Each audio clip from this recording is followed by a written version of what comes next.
Hello, I'm Bruce Lorincz, and this show is called Bruce on the Loose. I talk to people in the business community in Wadsworth, the school system. We also talk to city government and all sorts of other people. Habitat for Humanity.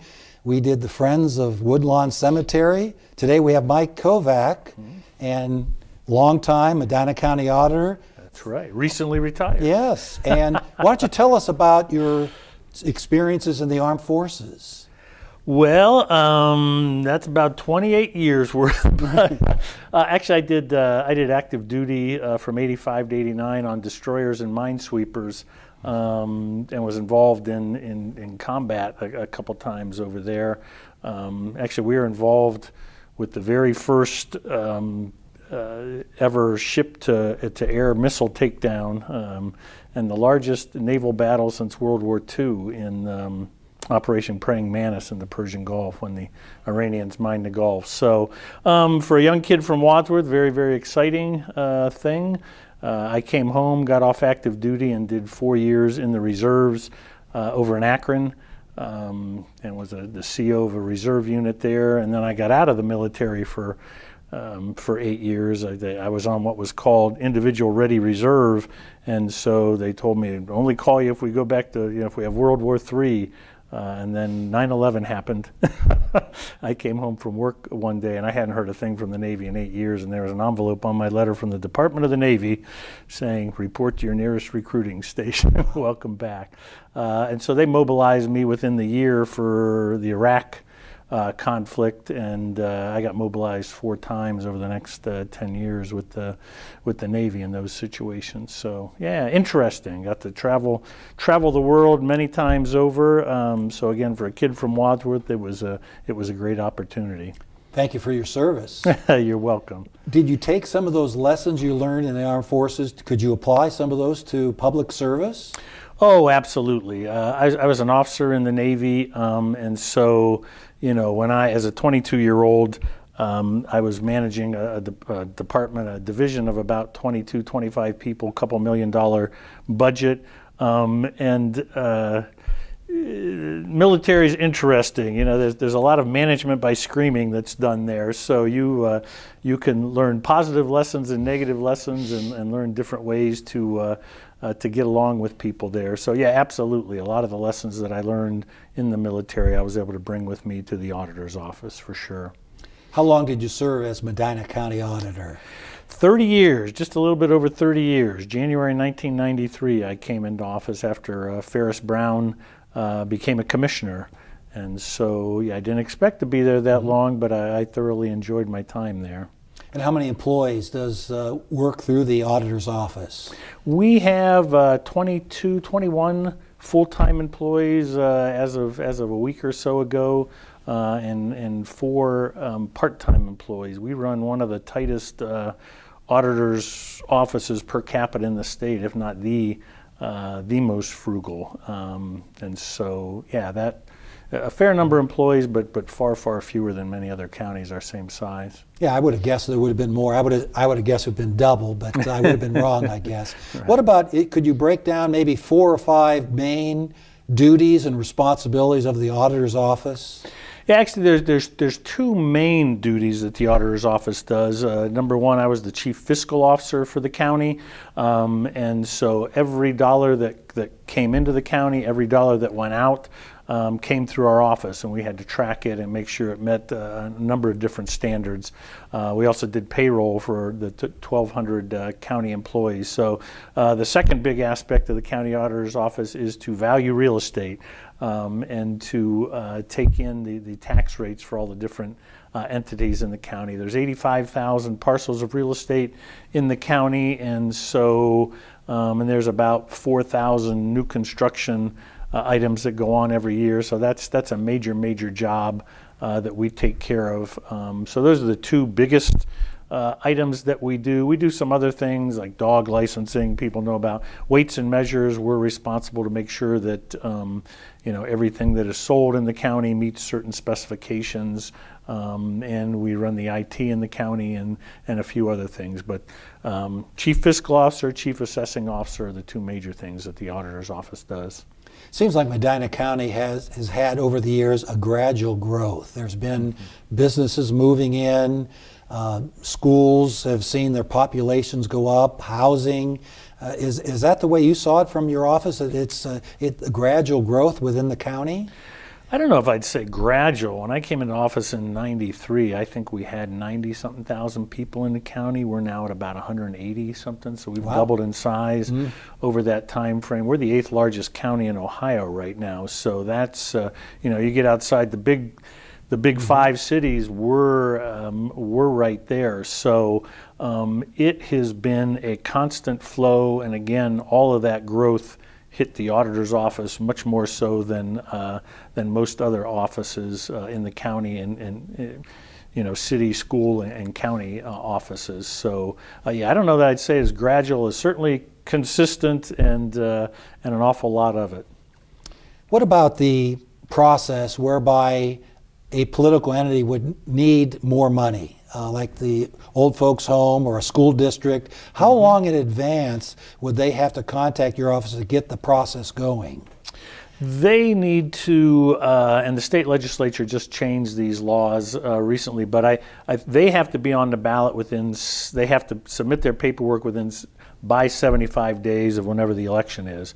But before they get to that point, they need to come to our office and get an estimate of what they're asking for. That's required by anybody putting a levy on, and so we have to do the work and tell them how much that would be, and then they have to certify that amount before they take it to the Board of Elections. So it can be a complicated process, particularly for those districts or those subdivisions who aren't on the ballot very often. And so it takes typically, and the planning that goes into it before you're even moving ahead with that, most people are looking at certainly at least 6 months thinking about before they go to the ballot. Especially if maybe a new treasurer or a board of education or some change, continuity really does help those particular offices, doesn't it? Oh, absolutely. And again, these, we have processes in the auditor's office where you only do them once a year. And so, we joke, that's, you got to go back and check the things you do. You may not put a levy on the ballot for several years. And so that's a difficult process, and we certainly work with all of the subdivisions who are doing that to make sure that they're crossing their T's and dotting their I's. You were a little bit surprised. We had you earlier on a show, and Doug Beeman, and we had Dr. Hill, that that Wadsworth put on a bond issue along with a levy for operation. Right. And you had to look into it and said, well, I'm not sure if that's legal. And your research said, yes, it was. And we did it here in Wadsworth. I'd forgotten that. I mean, that's the auditor's office is just tremendously complicated, and it's always changing because we're governed by state law. And so, the state law is changing annually, particularly with regard to taxes and property values and such. And so it's, you're always good to do your homework on any of these things that come up. And Wadsworth was very innovative in what they went about and succeeded with that. Yes. Very good segue. You mentioned about changes. In your 3 decades plus in the office, what would you say impacted your office as much or more than anything else? Well, it's the state legislature. The growth in Medina County certainly affects our office and has affected the office, but the state legislature, I think most people are aware now of gerrymandered districts, and unfortunately that puts the process in Columbus somewhat in the hands of lobbyists and special interests, and we have just seen, particularly over the last 2 decades, there has been a shrinking of the tax base in Ohio, not only in Medina County, but all counties in Ohio, meaning that more of the taxes are pushed down onto residential property owners. As developers and business interests push for tax breaks, somebody's got to pay the bill. And so that has, we've watched that process, and it has not been good for the individual homeowners in Medina County and throughout the state. And the state legislature has had just a tremendous impact on that, and not in a positive way. I would think then that would put pressure on those school districts and other county entities that if the tax base is shrinking, they may have to ask the residents more frequently for monies. That is absolutely what has happened, and all this tinkering with the income tax. They wave the flag, say we're going to lower your taxes. Well, they're going to lower the taxes of the wealthiest people, but that money's got to come from someplace. When they do that, they end up cutting school funding oftentimes and pushing it back to the local level where tax levies have to be passed. And again, that's regressive for middle class and lower class families. So yeah, it's put a tremendous amount of pressure on school districts in Ohio, as well as a number of other laws that they've enacted there. Who influenced you to get into public office for the first time? I don't. Probably my father. Although he really wasn't politically active, but he was politically aware, and so. And actually, growing up, he had met John F. Kennedy and over in Youngstown when he was campaigning in 1960, and so. I grew up with some of that and a strong, I think, commitment to community service, and so I'd have to blame that on my father. Yes, indeed. How is it that you had decades of unqualified audits from your office? Why, yes. How did you make sure that happened year after year after year? We're just so damn good. I swear on public TV. We had outstanding people in the auditor's office. They always say a good manager will hire people smarter than him or herself and let them do their job. And in our accounting office, we certainly had that. Sharon Cresswell. Essentially, that was one of the first decisions I made, was to appoint her as supervisor in the accounting department way back in '93, and she ran that office tremendously. We set the guidelines and we worked together. I've got a strong background in accounting, so I was able to help out some. But we just had some outstanding people in that office over the year, and it was our goal. We're all competitive people. We want to be the best. In fact, we had the longest string of clean audits in the state of Ohio when I stepped down here this year. How did it make you feel when you were named a presidential scholar by President H.W. Bush? It's always nice to be recognized. I was getting my master's degree when I was a Wadsworth City councilman, so it in some ways it helped out. I had access to lots of information to help me do my work. It was a terrific feeling. It actually gave me a ticket to a job in Washington, D.C., and I went down and interviewed with several of the departments down in D.C., but that was right at the time when I had the opportunity to become Medina County Auditor, and I decided to stay home at that point. I think you partially answered this before, but let's get into what steps did the office take to return several $1 million to several of the entities, including schools and, again, some county offices and local township trustees, I would imagine. Yeah, we always prided ourselves, and actually if you talk to my family, I'm known as the cheapskate within the family.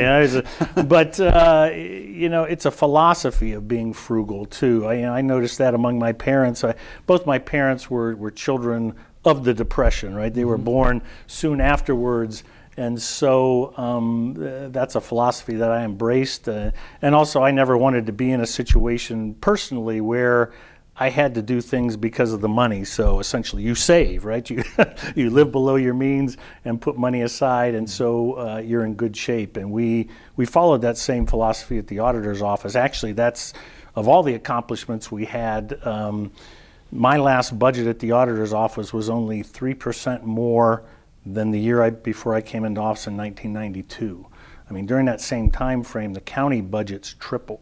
So you do the math and see it's quite frankly, it's kind of an extraordinary accomplishment to be spending about the same amount you were spending 30 years ago for a county that's doubled in size.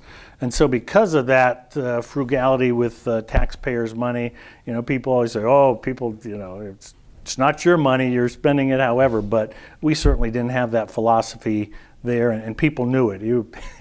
People within the office who adopted that philosophy even stronger than me. But because of that, we were able to turn back a lot of this money that's being spent in other counties back to the school districts and subdivisions, and help to keep taxes down in Medina County.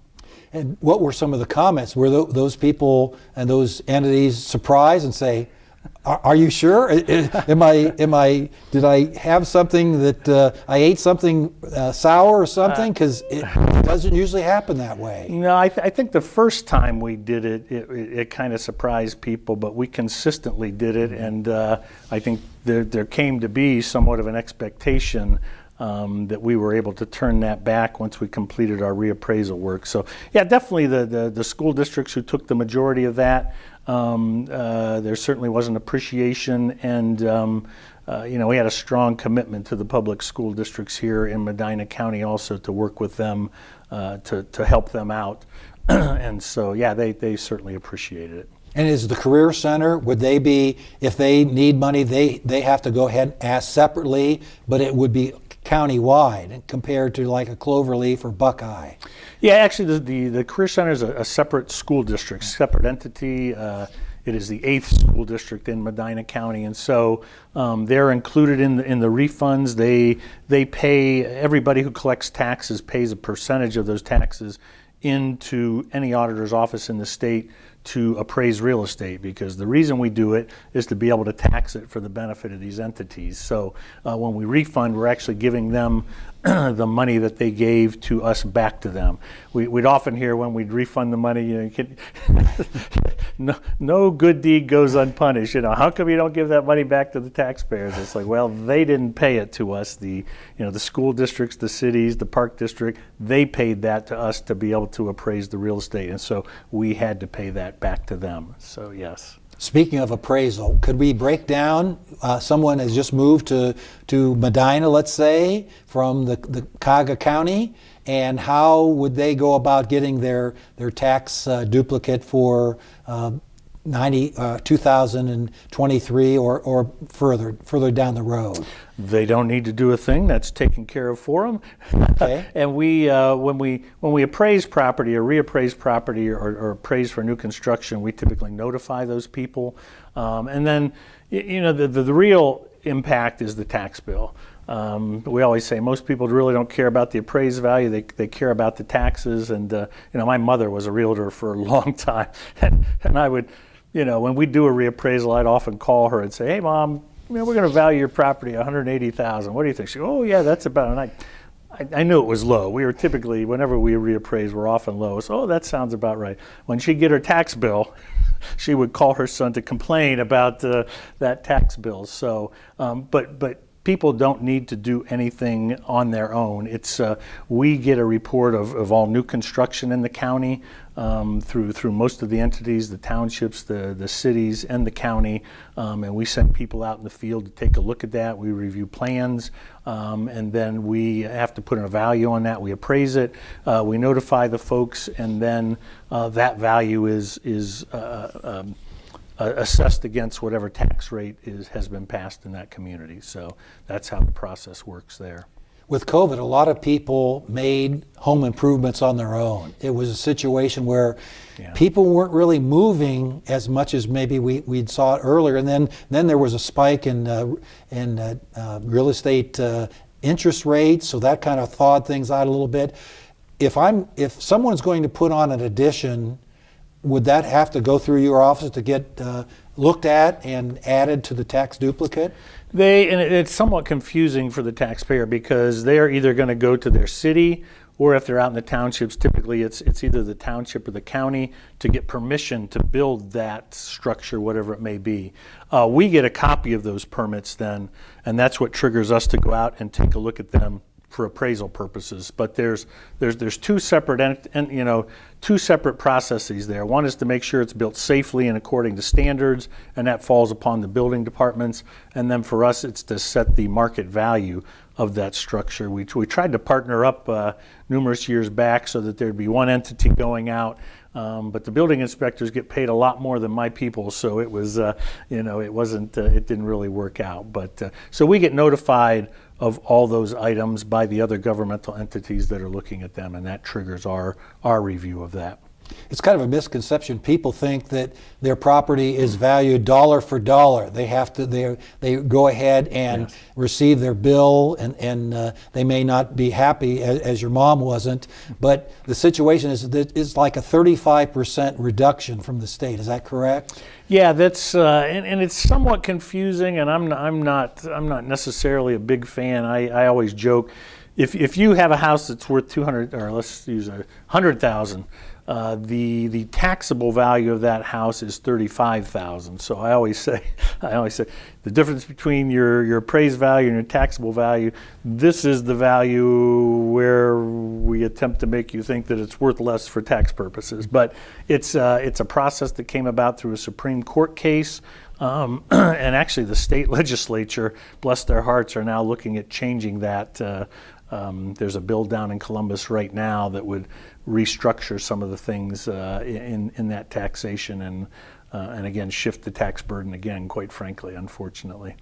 Some people, again, when we talk about a mill, that they're just kind of lost, and that's difficult. As a government teacher, I tried it in a lot of different ways, and I think I got it fairly well. But go ahead. Mr. Auditor, tell us about what is a mill. Well, it's $1 of taxation for every $1,000 of valuation, taxable value of the property, and so it is complicated, and that's and that 35%, the assessed value, is another thing that makes it complicated, and that's a problem because we distrust what we don't understand, and certainly property taxes in Ohio, let alone income taxes, are complicated, and so it makes it very difficult for people to understand them, and so they mistrust them, and that's unfortunate because, again, for most of us, our house is our biggest investment that we'll ever make.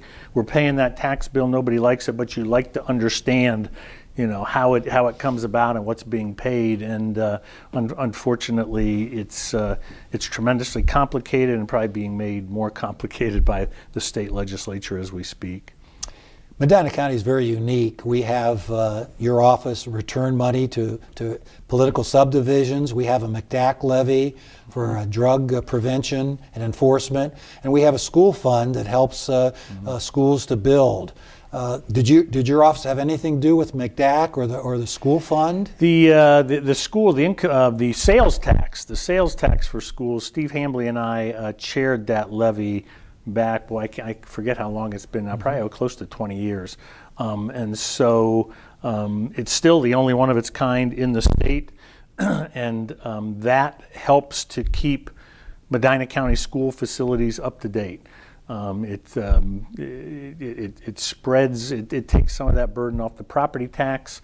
A lot of school districts removed their permanent improvement levies once that sales tax levy was passed, and so it's a tremendous boon for Medina County schools to be able to upgrade not only their facilities but their equipment and such. And so yeah, I was very proud to be a co-chair of passing that levy back in, I'm not sure, early 2000s, I think. Yeah, I think every 5 years, does that have to come up for a vote for the taxpayers of Medina County? It does, and we distribute monies out to the schools every 6 months based on sales tax collections in the county.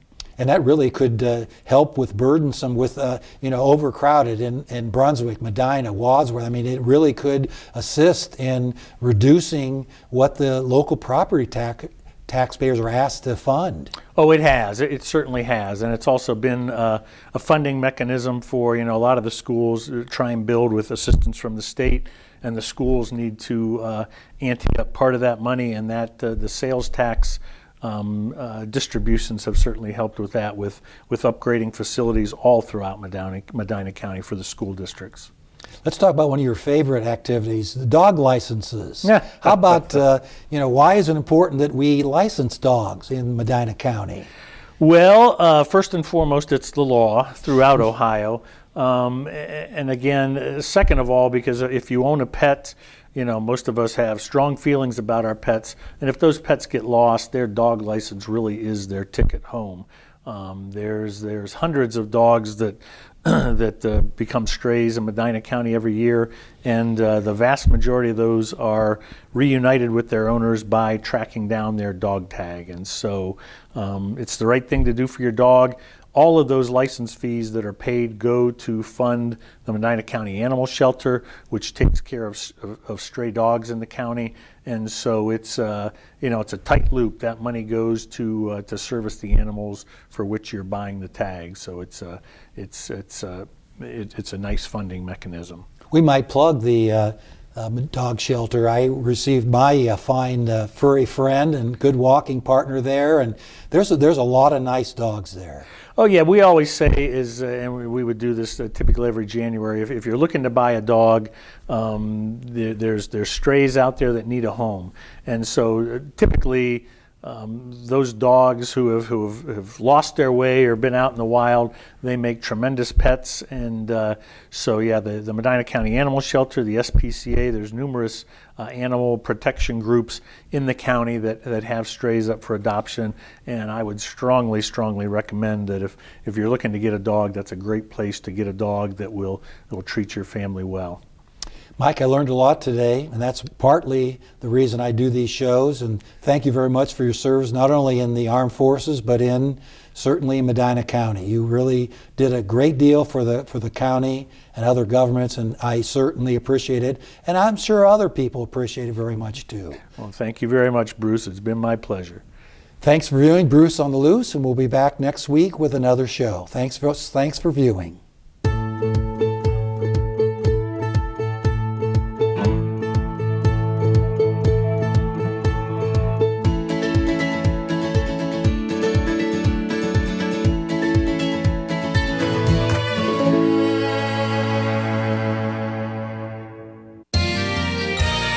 You are watching WCTV, Wadsworth Community Television.